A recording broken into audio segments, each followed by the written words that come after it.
my channel. Welcome. How exciting for you to be joining me. Hi. So what I like to do really is just talk about classic rock. Anything classic rock related, I like to talk about it because honestly, this has been my entire life. I have been fascinated with classic rock music and basically just music in general. So again, let's hop on in and let's just talk about some classic rock news already, dang it. Elton John's biopic Rocketman doing really well, getting rave reviews, but it is not up to the financial point that Bohemian Rhapsody is. Anyone who released a biopic after Bohemian Rhapsody, if they really thought it was going to get to that level, just tough because Bohemian Rhapsody is amazingly, fantastically, wonderfully, and just, oh my goodness, that thing was so well done. I don't think anything will compare to it. Anywho, Rocketman. So at this stage of the game, they have brought in about $180 million, cost $40 million to make the movie, and at this point, Bohemian Rhapsody was at $600 million smackaroonies. That's a lot of money. You know, on Sir Elton's side, he's got so much money. Do you think the money really mattered to him? It's not about the money. With regards to Rocketman, personally myself, I think that Sir Elton was more interested in getting his story out his way. He wanted everybody to know what he went through to get to where he is today. Of course, it's always nice to make a buck. Let's just not throw that out the window. I personally don't think that was what drove him to make his movie. I just think, again, he wanted to tell his story and tell it the right way, and that he definitely did. Speaking of Queen and Bohemian Rhapsody, Adam Lambert and Brian May and Roger Taylor and the rest of the amazing band performed in Dallas last week, and Brian May teased earlier in the day that they were going to have some very special guests on stage with them at their performance that night. Yep, they had some special guests, a whole bunch of them. The Dallas Cowboy cheerleaders showed up. Who can do that? Who can get away with that but Queen? Now, the song they chose, I thought it was kind of ironic, really. Fat Bottom Girls. Not one of those girls has a fat bottom. Realistically, if one of them did, big booties are in. Bubble booties?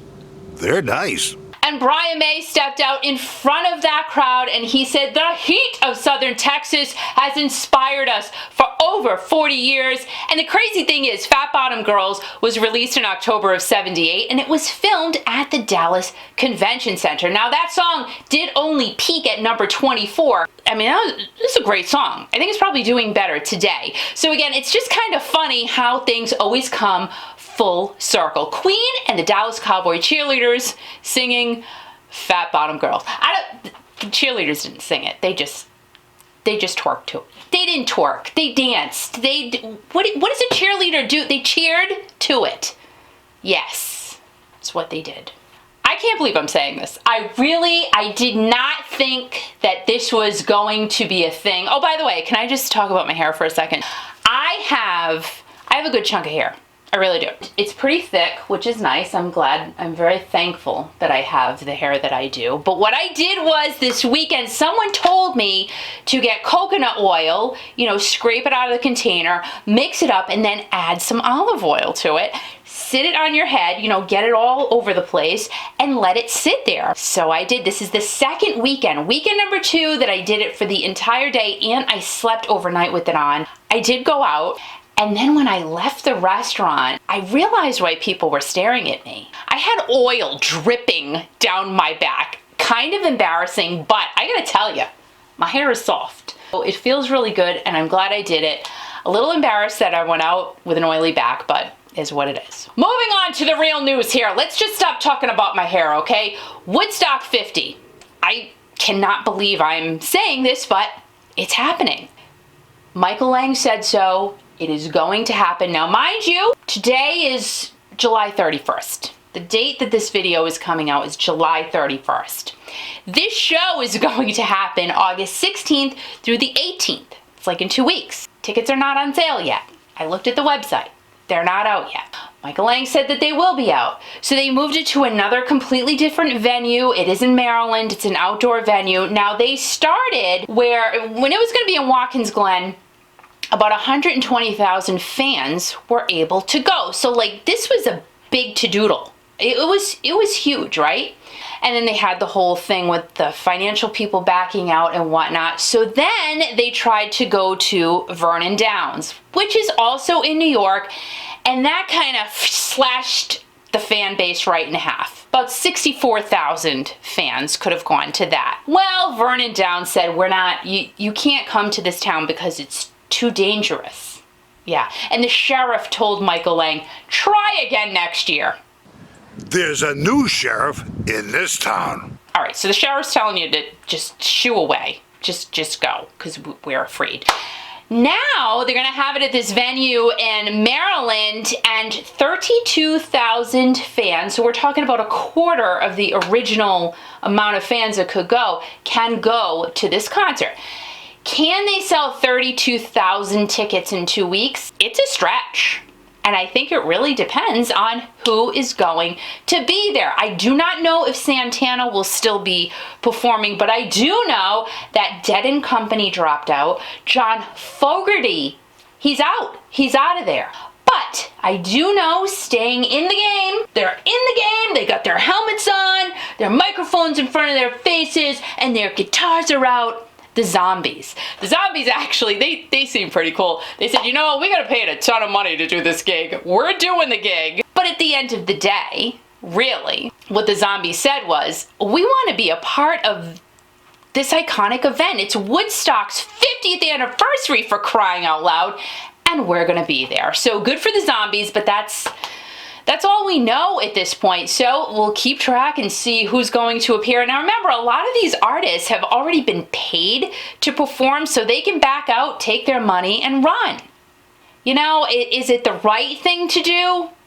Not really, but they can, and they don't have to go to Maryland if they don't want to. So again, it's going to be interesting. David Crosby was supposed to be there. You know, we'll see who ends up performing at Woodstock 50. So watch out. I will link the tickets to Woodstock 50. Well, there's no tickets yet. I will link the website in the description box. So we'll be watching for that to see who appears at Woodstock 50. It's happening.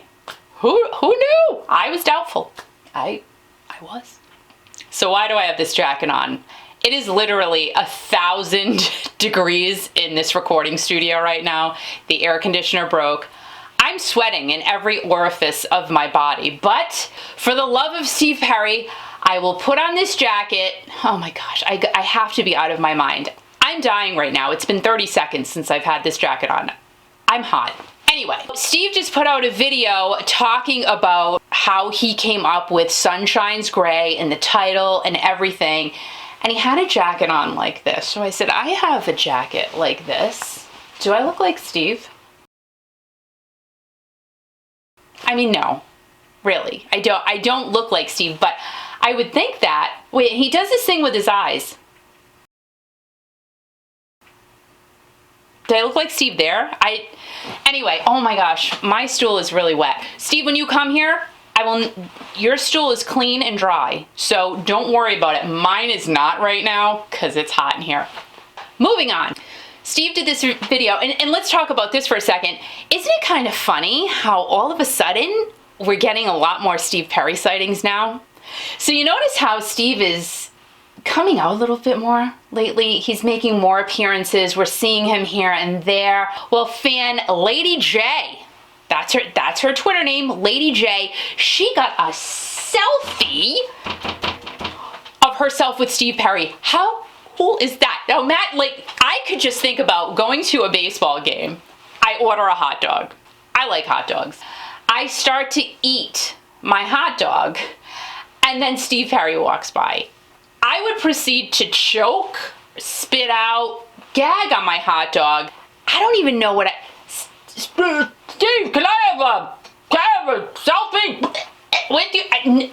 I can't imagine how. I'm trying to envision how it would take place. It looks much better in here, how that whole situation would go. But as I'm talking it out to you guys, it wouldn't be pretty. I'm just letting you know right now.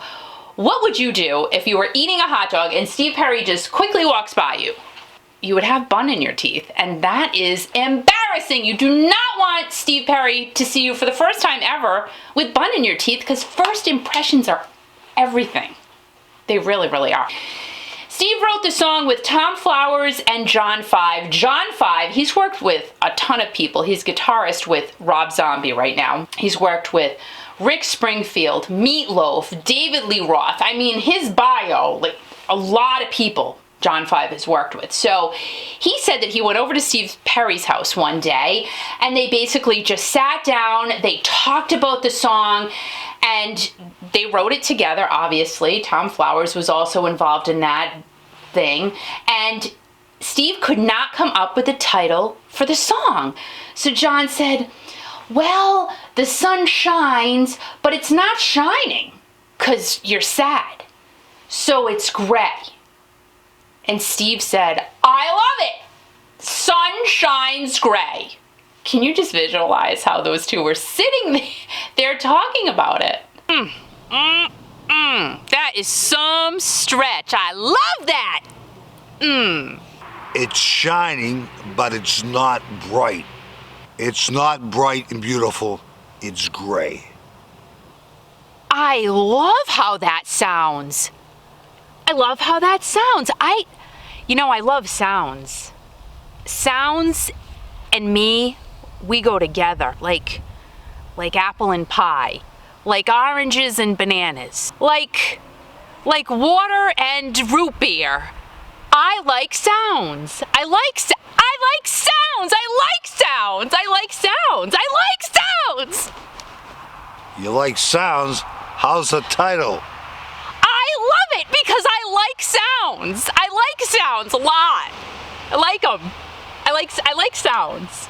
I like them. Thank you, John 5. What if you were named John 4? What would happen then? I gotta go. I like the title. I gotta go. It sounds really good. Go. Oh, don't go. No, I want to. Oh, Sherry? Steve also said that he liked the sound of Sun Shines Gray. He likes how things sound. How does this sound, Steve? Wait a minute. How does this sound, Steve? Do something with Journey. We really want you to do that. It would be really nice if you did it, and we would all of us, really appreciate it. Does that sound good, Steve? I think so.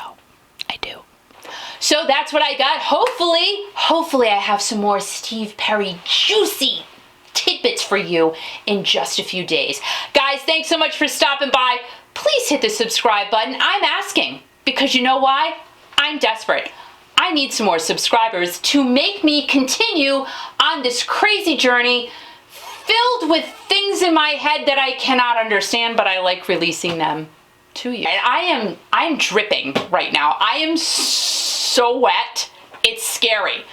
I gotta go. Guys, have a great day, a great night, a great weekend, a great everything. And as always, remember, most importantly, to keep rocking.